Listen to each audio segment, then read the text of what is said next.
As negotiators for the United States, Mexico, and Canada celebrate a new trade agreement among the three countries, Maple Leaf dairy producers are upset.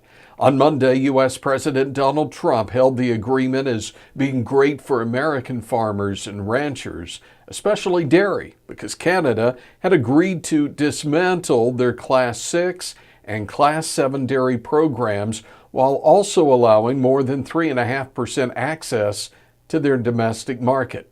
On the other hand, Canadian producers say they were sold out by their government, used simply as a pawn in the negotiations for the new United States-Mexico-Canada Agreement, or USMCA. The revised pact will replace the 24-year-old NAFTA agreement if all countries ratify the deal. In addition to dairy concessions, U.S. Trade Representative Robert Lighthizer winning with Canada as they agreed to end the grain grading practice, which designates imported wheat as a low-grade product. The deal for 16 years, with a review period after 6, also known as a sunset clause.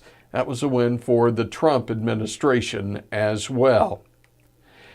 And agricultural producer sentiment dropping to its lowest level since October 2016 as producers express concern over worsening farm financial conditions. That's according to the latest 2018 Purdue University CME Group Ag Economy Barometer. The September reading 114 points, down 15 since August. Large declines also seen in the barometer's two sub-indices, the Index of Future Expectations, that fell 10 points, and the Index of Current Conditions, that fell 25 points.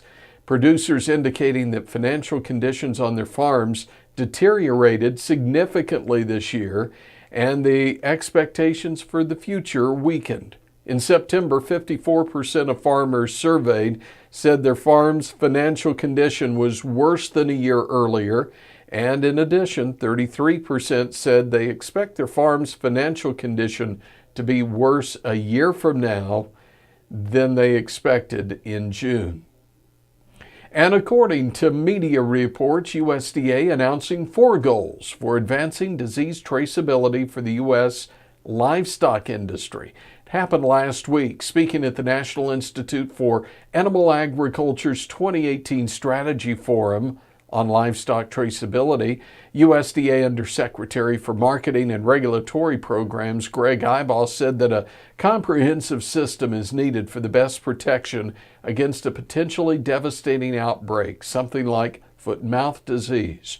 Now, USDA's 4 goals for increasing traceability include advancing electronic sharing of data, use of electronic ID tags, creating a system to track animals from birth to slaughter, and finally developing a plan where animal health certificates can be electronically transmitted from veterinarians to state animal health officials.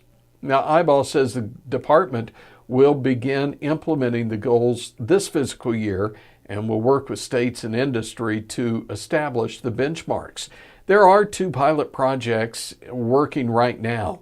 In Kansas, the project supporting disease traceability with ultra-high frequency tags, while in Texas, pilot supports disease traceability, but also facilitates sharing of production information between buyers and sellers, and they utilize both the low frequency and ultra-high frequency tags as well.